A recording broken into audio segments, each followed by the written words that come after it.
Hi, welcome back to the Mike Jasnau Show. I'm back here on lane 81 where I always work. And we're 5 weeks into the Nationals now, going into the 5th week. Lots of good things have been happening here on lane 81. Had lots of friends that I'd like to see. Just this last week, had a good friend of mine, PBA Hall of Famer Dave Ferraro and his teammates up here on lane 81. They had a great tournament. What I'm seeing so far is team event shot, pretty playable, pretty easy. Singles and doubles, a little bit more tricky pattern. Yes, they're playable. It takes a little bit more time for them to develop. So a couple of tips if you're coming in for a lesson, I would suggest, unless you're an overthinker like we talked about in the previous show, come in before you bowl. I've had already over half a dozen bowlers come up with a lesson before they bowled. The tournament had their highest all events ever. Several by over 150 pins. I worked with a 182 average bowler who shot almost 1,800, broke their high all events by 160.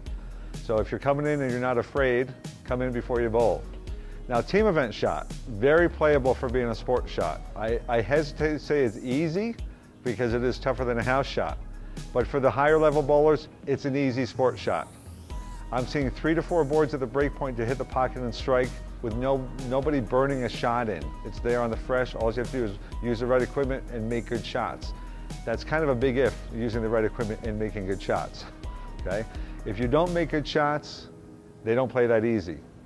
On the fresh team shot, you want a solid reactive ball. Pearlized stuff has not been reading right. Really shiny equipment has not been reading right.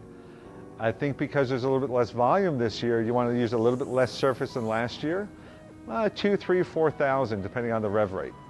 Balls that I've seen working great on the fresh, the zero gravity has been awesome. Nice, smooth, kind of rolly ball, a little bit lower diff, so not a lot of flare. And on the fresh, the lane is giving you a skid snap. You do not want a ball that gives you skid snap also. You want something smooth. As they break down, yes, you can go to something like the Fusion. Those look great when they break down. It gives you a little bit more room to the right. And I do see on the fresh condition in team and in doubles, the missed room is to the right, not to the left. You have a couple boards of area, but it's not inside, it is outside. So you have to trust that swing and let it out and let it come back. I think the key is letting the ball hook, not trying to make your ball hook. There's friction in the lane to hook the ball for you. Doubles pattern, a little bit more tricky. There's a little bit more hook in the middle, and it takes a while for the shot to develop nicely. I think the plan of attack there is start with a solid reactive, maybe a little bit weaker ball, allows you to stay right, and then as you move in and can open up, then you can go to something stronger reaction-wise, not so much surface-wise. If you start in a little bit too deep, there's not a bad shot on both patterns. I think you can strike from about anywhere on good shots on the fresh. There's an optimal place to start, which I think, in my opinion, is a little bit further right to have them break down better and have a little bit more room for error. What I'm seeing, if you start in a little bit too deep, you're forced deeper quicker, especially in doubles. Some teams have started a little bit too far in doubles, had a good look at the start, and then by their singles, they're playing 5th or 6th arrow, and not everybody likes to play there. So it's kind of up to the individual, but I get to a big advantage. I see the CATS numbers on lane every single day, and I see what works and what doesn't, okay?